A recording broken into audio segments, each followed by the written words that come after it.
malalaman mo lang ang katotohanan kung babalik ka doon sa pinakapunot dulo, sa ugat, kung saan nagsimula.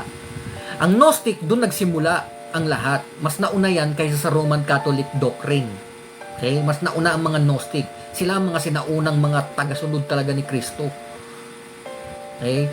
At yung mga Gnostic, mga kaibigan, nagtago sila. Bakit? Kasi nung panahon ng mga kalakasan ng Roman Catholic Church, lahat ng mga Gnostic, lahat ng mga, pati nga Muslim di ba?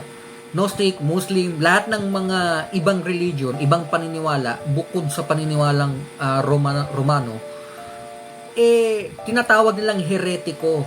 Pag sinabing heretiko, blasphemous, kasinungalingan, haakusahan nila ng heretiko, ng pagiging heretic, tapos, ang gagawin nila is, bibitayin nila.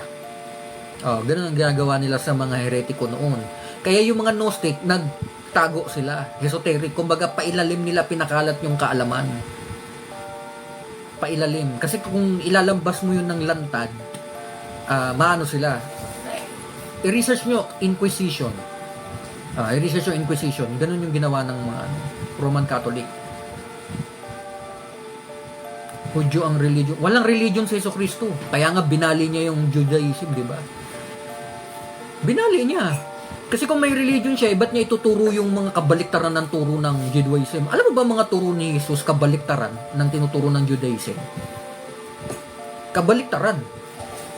Kung inaral mo talaga ang Judaism, aralin mo Judaism. Kabaliktaran ng tinuturo ni Jesus.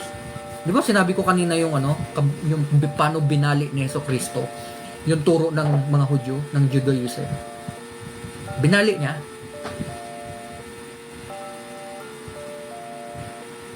Hindi Hudyo yung dugo ni Jesucristo, pero yung paniniwala ni Jesucristo hindi Hudyo.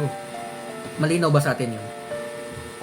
Nanggaling si Jesucristo sa bloodline ng mga Hudyo. Pero yung paniniwala niya hindi. Malaya siya, pre-thinker siya, philosopher siya, mystic siya, esoteric, spiritual siya.